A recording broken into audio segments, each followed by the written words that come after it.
Hi, everyone, and welcome to Bloop. My name's Rebecca, and with me today is Laura. She's going to be with me every day because it's our podcast. But today's topic is about redeeming love. We're going to talk about the book, and we're going to talk about the movie.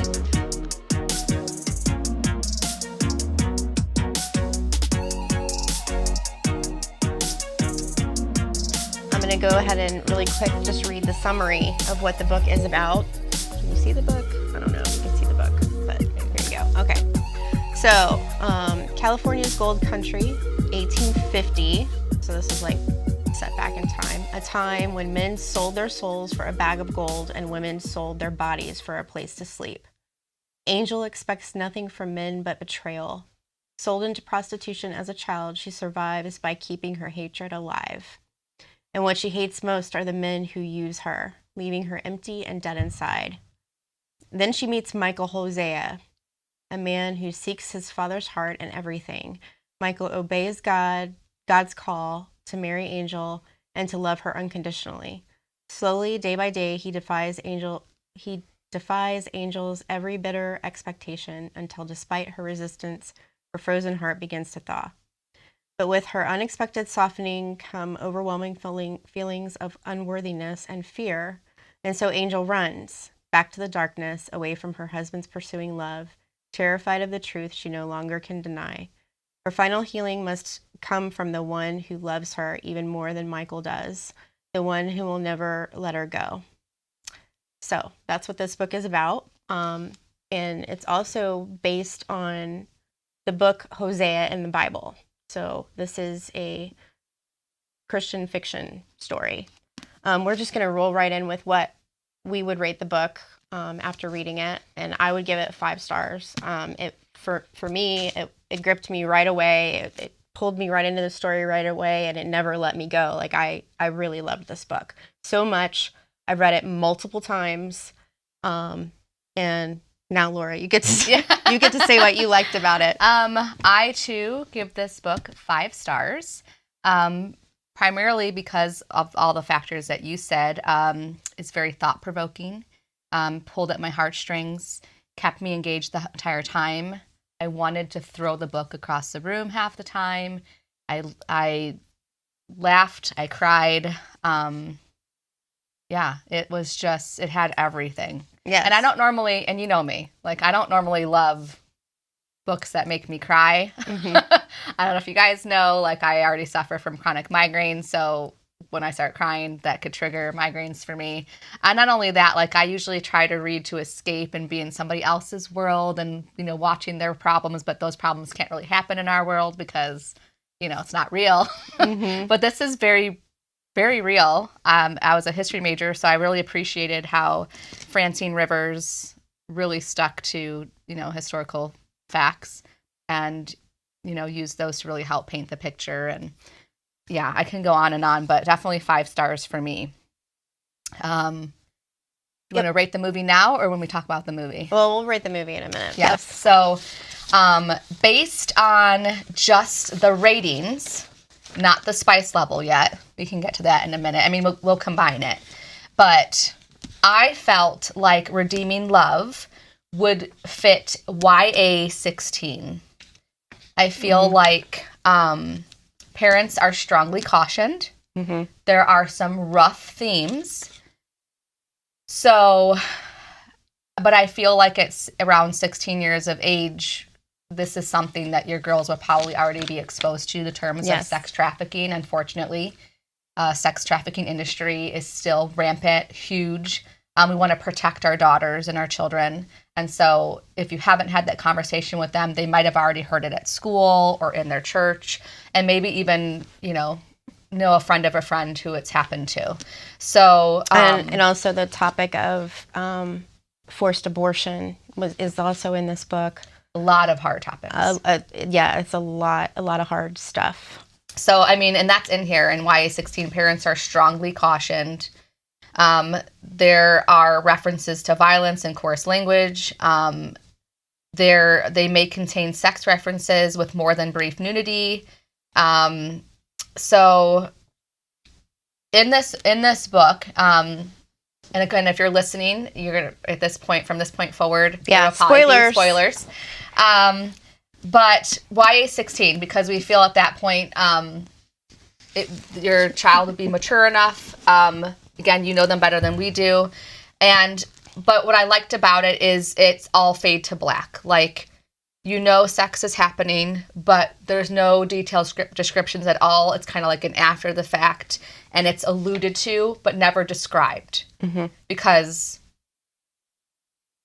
Lord, my gosh, you would not want to see certain things described. But even in romantic and loving moments, you see loving affection, but nothing is described. Like, it will just... Yeah, you have an imagination. You can kind of figure that out on your own. It's fade to black. There's no curse words in here. There's no, so, I mean, there is violence, but again, not really described. You know what happens. She might describe a little bit the after effects of, like, there's like a brutal beating, and describes the after effects of that. But that's why we feel, and because of that, and then we get to the spice rating, it doesn't go over a level 2 in spice. Right. No foul language, all that stuff. We feel like it fit best in YA 16. Mm-hmm. Do you have anything you want to do? No, I think that it's really good. We're going to go ahead and start on asking some questions. And if you guys... Yeah, just discussion of the book and the movie, and... If you guys have any comments about anything, you can comment below. We'll get back to you. And we'll get back to you. But question number 1. Let me read it to you and you answer, since I was just talking a lot. Oh, okay. Okay, Rebecca, were you immediately engaged with the book, or did it take you a while? No, I immediately was engaged in the book. I forget. It's been a little bit since I've read the book, but I forget what gripped me right away. But I think it was, I don't know. You just read it again. Yeah. So I think it was gripping because you're watching this little girl. Oh, that's right. That's excited. The girl, the little girl, she's getting ready to see her. She's getting ready to meet her father for the first time. At that time. Yeah, she was getting ready to meet her dad for the first time. And she finds out really quick that her dad wants nothing to do with her. So it's from the first couple lines, you're like, whoa, and it just grabs your attention right away. So that's what I liked. What was it for you? Same thing? I mean, my heart just broke. You have this little girl who the mom's been making excuses for the dad for years and years and years and years. And, and you can, like, Francine did a really good job of, like, building tension behind it, like her words. Like, you just had that pit in your stomach immediately. Like, you knew, like, oh no, like, So, that was really rough to see a little girl. And it didn't just, like, stop there. Like, it just keeps getting worse. Yeah. So, like, not only does he not want anything to do with her, then she, like, and it was so sad because she's like, Mama said if I stand up straight and I'm, and if I look a certain way, like, she wore his favorite color that day. She wore his favorite color. She had her hair all nice and done. She's like 6 or 7, and she was just trying to be so good. Yeah, she just wants to please him and be good enough in his eyes to want to stay. And then to hear, she should have never been born. Dad and Mom, are fighting. They send her out of the room, but she's listening. She decides to go in the flowers underneath the window. And she hears him say, well, like, I guess Dad, you should probably set it up. Again, spoilers. But this dad. Oh, it's going to be all spoilers. We already said it. Dad is got a whole nother family, like, somewhere else. And so Sarah's mother is the mistress. And the dad, what's his name? It's Alex. Yeah, he has set them up to, like, live, and have, like, money and stuff and whatever. And he would send back to the mom, like, gifts and stuff like that. And the mom was trying to set up this kind of relationship between Sarah and her father by saying, hey, look what your dad sent to you, and these gifts were never meant for her. So she hears, like, they're starting to argue, going, I can't believe that you sent You gave her you my gave gifts, her yeah. these gifts and you did this and I don't want anything to do with her and she should have never been born. I told you to take care of it. And she's hearing all of this and she's like, oh my gosh, and meanwhile it's breaking her mother's heart to hear this, but Sarah's kind of feeling like, oh my God, if it wasn't for me, then mom could be happy. So even at her young age of 6. Yeah, it was just really hard to read a little girl with mom. Mom had fallen into a depression, and for a little girl to say, if I wasn't here, then daddy would, you could be with him, everything would be all right. And the mom knew, like, oh my gosh, she's thinking of, like, at a young age, she was thinking, if I just die or hurt myself, then you can go ahead and be happy. Yep. And so, yeah, it broke your heart immediately. Gosh. Knife in the heart, for sure. Okay, I'll ask you a question, too. Okay. Who is your favorite character?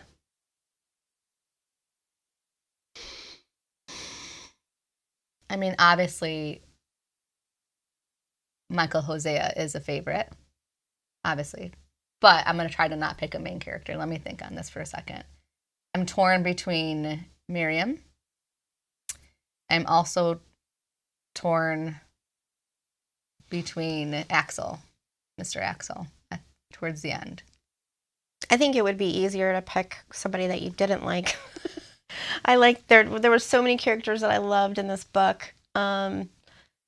So I don't know. I like Mr. Axel, obviously. I like... Well, and I cheated because I had to look because I was convinced that we knew what song she sang, and we don't. But I re-skimmed the part where he is in the gambling casino that Duke had built there in Happy Valley or whatever it is. And just the way he commanded the room, and Duke was sweating. And for him to be so gentle with her, and then to help her build basically like a school for girls in her situation so they didn't have to turn to prostitution. Yeah. Oh, it was so good. I liked all the other characters that kind of built Angel up. Like, the guy that owned the restaurant, Virgil, that gave her a chance at being a cook. And even he stood up. She said all 5 feet of him. Even he stood up to Duke. Yes. And she was like, please don't, because Duke will kill him. Duke will kill you. I like, just all the support. Even the girls that she worked with in the brothel. I mean, some of those girls. Lucky and Mei Ling. Yes, they had really rough lives also. So just hearing them talk about their stories and, your heart goes out to each of those girls in those situations. And, I don't know, I really liked the family, the Altman family, all of them. I loved all of them. Yeah. How could you not love all of them? Yeah. So who else did I like? I mean, I loved Michael Jose, and obviously I loved Sarah / Angel. / Amanda / Tezra, something like that. Yeah. He had a lot of names for her. Yeah. Mara for a long time. Yeah. Yeah, spoiler, she wouldn't tell Michael what her name was for a really long time. Like she never told anybody what her real name was for the longest time. So, and she went by Angel. So he was trying to figure out what her name was this whole time, and he was calling her all kinds of different things. So he just kept calling her names in the Bible that fit her in that moment. So she started off very bitter, and then he started picking other names that was along for her journey, who she was resembling at that point in the Bible. Right. I liked the Altman family. I liked Miriam. I liked even the mom, because even after they found out that the Angel was a prostitute, they didn't even flinch. Nope. They just accepted her for who she was and loved her anyway, which she needed that. Yeah. Big time, because it helped her. And I loved how Miriam's personality was strong. I felt like Angel's personality, Sarah's personality was strong, but in a different way. She had to be defensive all the time, protecting herself all the time. And she was, strong when it came to owning her boldness and anger and stuff. But Miriam was went right head to head with her all the time. Like, very strong. Like, I'm going to She call was- you. I'm going to call. That's what you want in a friend. I feel like they're going to call you on the hard stuff and not going to let you just bury your head. They can see through it. Yeah, I could see right through it. Because Angel, she was so in your face about who she was because she expected the slap. Yeah. The slap of rejection. And the to slap push you away, to constantly push you yeah, away. like, this is who I am. She was always just like, well, yeah, of course I'm like this.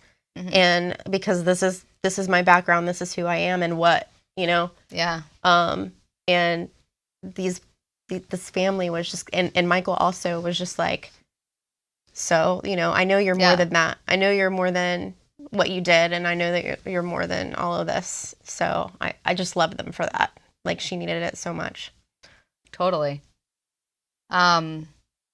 So how has the past shaped... So, okay, describe the main character's personality traits. So we're talking Hosea and... We call her Angel or Sarah? We'll call her Angel at We'll this call point. her Angel, yeah. We'll call her Angel at this point. Oh, sorry. We're being told that I asked the last question. Go ahead, Rebecca, to ask the question. It's in my ear. Our producers Our producer. have said, okay, anyway. But yeah, so describe the main character's personality traits. And do you... How's the past shaped their lives? How has the past shaped their lives? So I'll take Michael. You can do Angel. That sounds good. Okay, so Michael, I don't know if you remember, because I don't think... we'll talk about this more, but I don't think the movie really showed his background.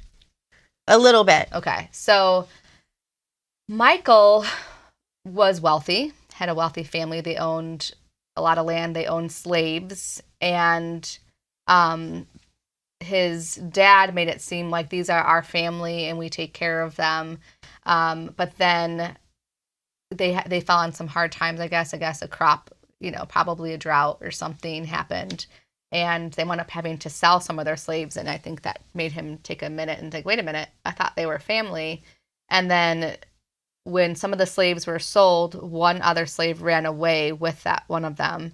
And they were caught and they were murdered and shown, basically put on display for all the other slaves as a warning. And that turned Michael's world upside down. Him and his dad butted heads. His dad's like, oh, if you're going to love them so much, you can go live with them. So he lived with them for a month, and that's where he found the Lord. Like, his dad was like, this is a punishment, but Michael found the meaning of life and love and totally changed his world. And he said, I will free all of these slaves one day, Dad. That's what I'm going to do. And took a major beating for it.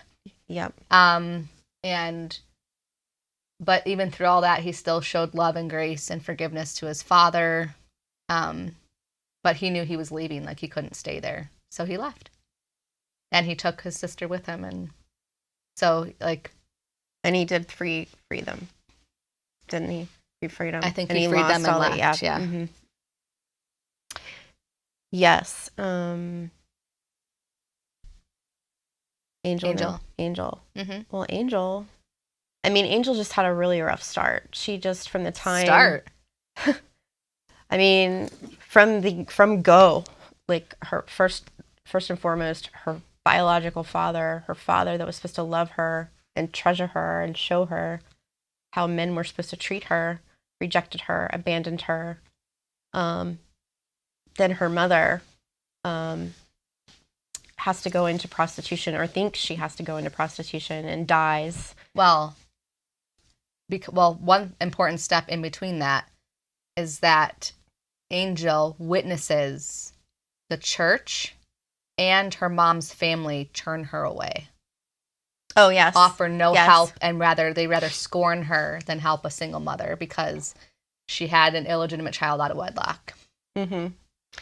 So then after Angel's mother dies, she's like, I think she's 9 at this point. 8. Yeah, a man. The reason why I know it's 8 is because my daughter's 8, and it was like so hard to read this time, to hear it. There's a man that sells Angel to... Rab. Yeah, Rab sells Angel to... I don't know what he thought he was doing, but I think he thought he was It was like an adoption, giving into a her wealthy like family. and he was going to get some money from doing this. He knew that he couldn't take care of this child. He was a drug addict, all kinds of alcoholic, whatever. And he knew that she needed a better life, but I'm not really sure why in the world he would think that this would be anyway. So I guess he was just seeing dollar signs. He did not know. So he sold Angel into basically prostitution. So now she's to a pedophile. She's a child prostitute for this horrible man. So then from there, she escapes at, I don't even know how old she was when she escaped. 17 or 18. Yeah, and then she gets on this boat and she goes to Paradise Falls. And while she's on the boat, she was on the East Coast. And what did she do? Take a boat around to California. While she was on the boat, she realizes there's like all these sailors. She said there was 120 men and 3 girls. Yeah. So she's like, great. You know, they're either going to rape me or I might as well try to make some money. So all the women, I guess, thought that they would do the same thing. But then after they get to where they're going, these women beat her up, beat the crap out of her, and then take all of her money. So now she's like back at square one again. So then she finds the Duchess and she starts working for the Duchess. And the Duchess finds her, I think. Yeah. Oh, okay. Yeah. The Duchess finds her, and then she starts working for the Duchess, thinking that she's going to be making some money for herself and like building a little nest egg for herself, and then she can go at any time. And this is where she meets Michael. It's just, her personality, her character, she feels like she's only good for one thing. Her self-esteem is super low. She feels worthless, even though she feels beautiful. Her beauty is a curse. Yes. She feels like this is the only thing she's good for. She feels like people just purchase her. She keeps saying she wants to be free. She's always been controlled. Mm-hmm.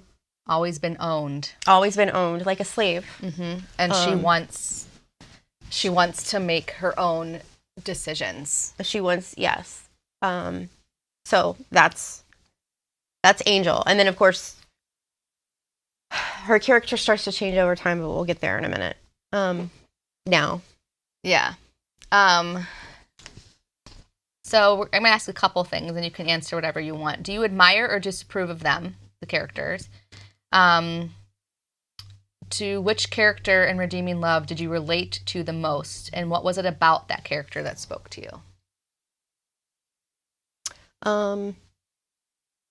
No, I admire both of them because they came from, Michael had a little bit more time to mature. He found God rather early, and he was able to grow in his relationship with God, which matured him in order to be in relationships with other people. Angel, on the other hand, she just knew one way of living,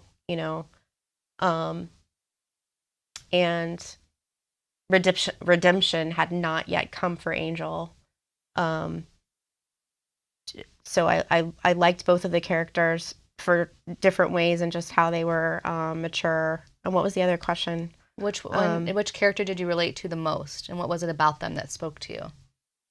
Well, I related to Angel the most because I guess over just in life in general, you just keep trying to chase happiness and chase something, and you keep looking. In my case, microphone issue. In my case, I would look to other people to give me happiness, even though I knew that this is not where to get happiness, and happiness is your responsibility. It's nobody else's responsibility to fulfill for you. But I would look to my relationships with men, even my husband. I would look to him to fulfill this sort of happiness and be my savior. I was looking to somebody else to save me rather than looking to God to save me, and being who I need to go to for everything. And so I relate to Angel with that. People are always going to disappoint you in life. They're always going to. Humans will. Yeah, we're not perfect. But there is one person that will not, and that's God. So, so I really liked that story from Angela, so I identified with her more. Yeah. I think we all can see some parts of us in Angel, even though, I mean, maybe not even to the extent, but the themes are the same, right? It's like exactly what you said. Life comes and goes, and so we're called to do life together. You know, Angel was so set on being alone and just having her own rules and doing what she wants, when she wants, and all that. And I could totally sympathize. I mean, how many teenagers can't wait until they're out of the house? Do life on their terms. Yeah, so I can't wait till I can stay up how late as I want. I can't wait. You know, they want their supposed freedom, and then they learn. Once, then they get it. Mm-hmm. But so we're called to do life. I firmly believe we're called to do life together with people. You know, that's what the Bible says. But it's because if you notice, as you said, life is. We go through real great high times, and we go through real hard low times, and sometimes we're just cruising along, happy as can be.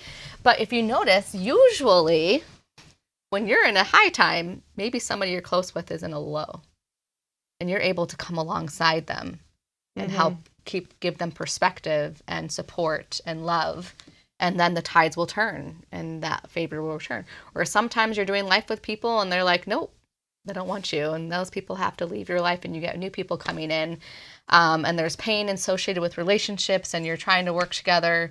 But you see that with Angel, like people she grows close with. You know, Duke killed him and took him away. Anybody that tried to help her escape or stand up to him and support her, you're out. You can't have her. Anything good that she had, she felt was taken away, and so. I'm sure we all know somebody in our lives where they felt hopeless at one point. I sure as heck know I did at one point with all my medical conditions and stuff. And like, God, what is my purpose? You know, what am I doing here? So it was so cool to see her journey with that and rediscovering purpose from a really crappy situation and being able to tentatively, okay, God, I'm going to step forward and do this. And then like her excitement when she gets to finally build like that school to train women to do other skills besides sell their bodies. I would love to say that I identify with Michael Hosea, but man, he has some big shoes to fill because he trusted God like nobody's business. Yeah, you could tell by how well he heard him. He was so steadfast and trusting, and he knew how to listen to God's voice because, I mean, when Angel left the second time and he wanted to run after her and get her, and God was like, no. God told him no. I mean, how could you not? I mean, somebody that you love runs off, and she wasn't even gone for 6 weeks. She was gone for a couple of years. And to not be able to run after her and get her and bring her home. I don't know. I don't know if I could do it. I don't know if I could listen to God like that. I would hope that I could. I would hope so. But, I think about somebody you love. Yes. And you have the means and opportunity to go rescue them. And save them. But we can't drag people in their faith, Exactly. We can walk alongside them, but we can't. But you can't fix people. You have to let God do it in his timing. And just seeing his timing, it's like, what could happen to this person? Like, if I'm not alongside there to help them, then they might get hurt even worse. They might fall back into old habits. They might do this. I'm a recovering codependent, and I'm just going, oh my gosh. So it would be so easy to go save.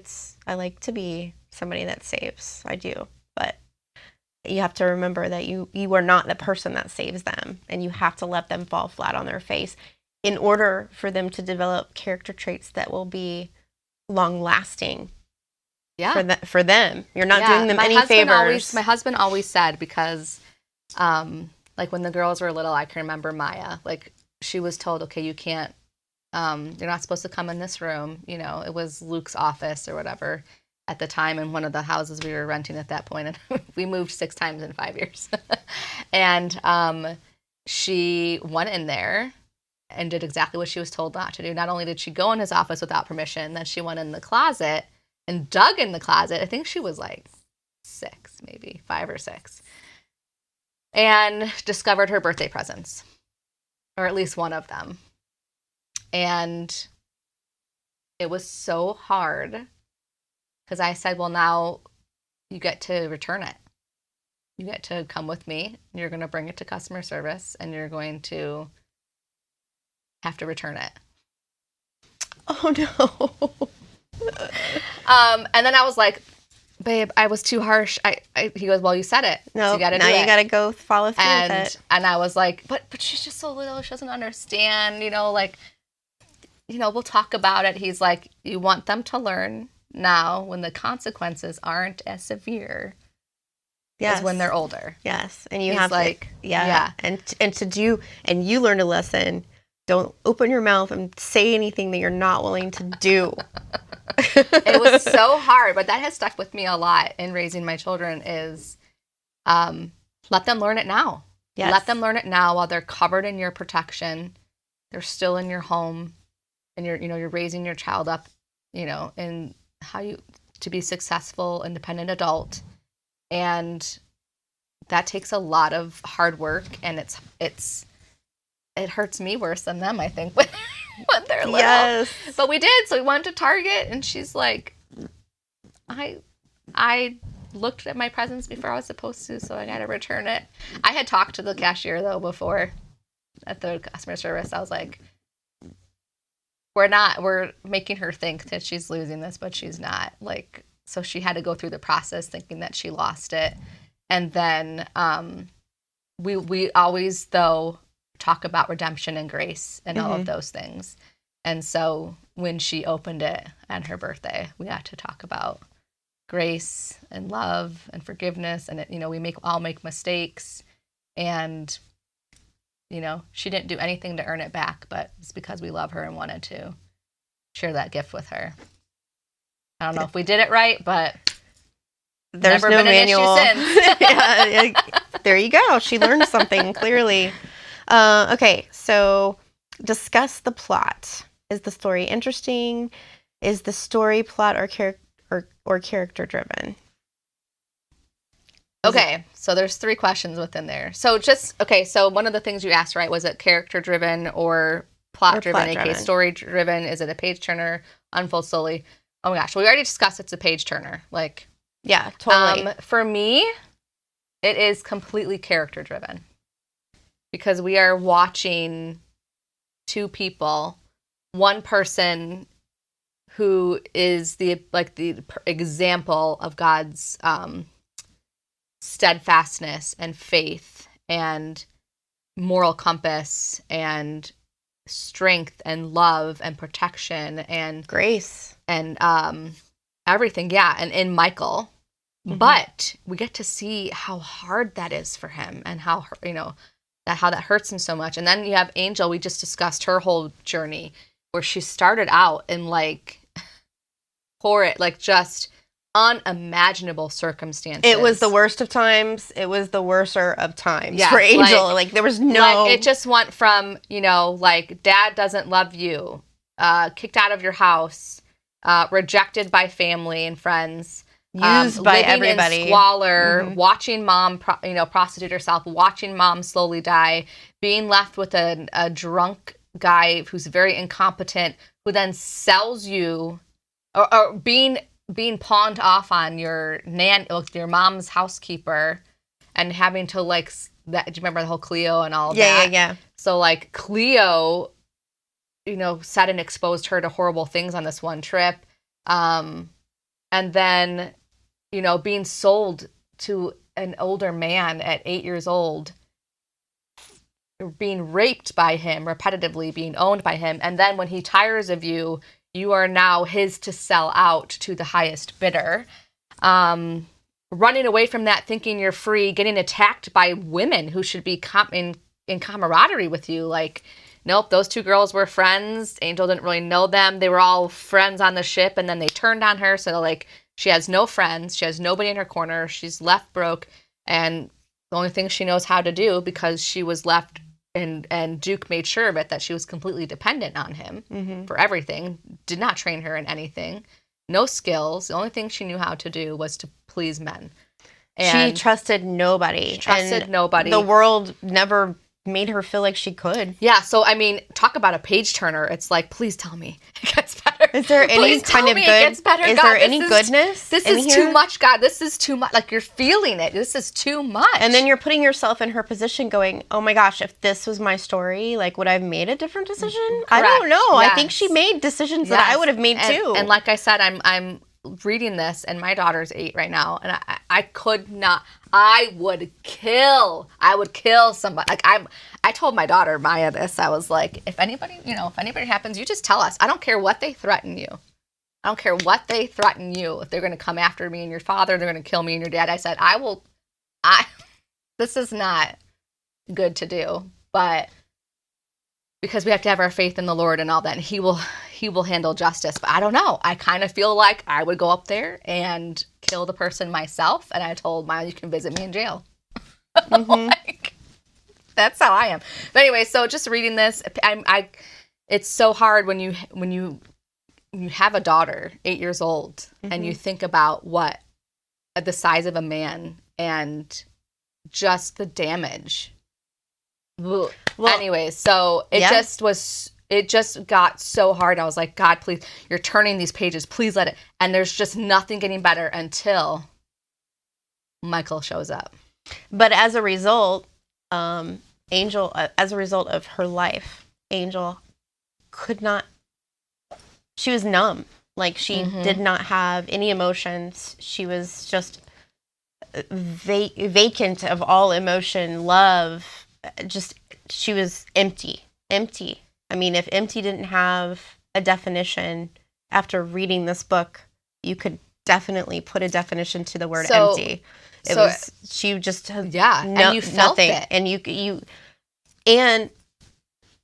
she didn't care about anybody else because she never was cared about. Like, you could just see, like, this whole thing, and Michael had to be super strong with that because she hurt him over and over again. Because Duke kept relating to her, nobody helps you for free. Everybody expects something of you. So if Michael did something nice for her, she would automatically like she had, well, great, now the tallies. Now, how much more am I going to owe him for my freedom? Like, that's how she viewed, marriage and relationships and friendships, as like owing people versus the gift that it is. But that's, as you can see, for me, this is all character driven. Yes, the plot is really strong and whatnot, but the main focus is on Angel and her journey to letting go, to redemption, and allowing herself to drop her wall and be loved and to love in return. So that's what this is. The whole thing is, for me, was very character driven, and that's what I prefer to read. Is books with that. I would agree with that too. I agree with Even though the plot is like, good, it's just so hard though. Yes. But I feel like the plot was a little bit beneath the characters. I was actually rather excited that it was more character driven. I like to see the arc of how, and I mean, each character learned a little bit different things, and there were other characters that found redemption also. It wasn't just Angel. I mean, Paul found redemption. We'll get to that Paul in a minute. We're gonna close it up here for this week's episode, and then we'll pick up again right here for our next episode, continuing All Things Redeeming Love by Francine Rivers.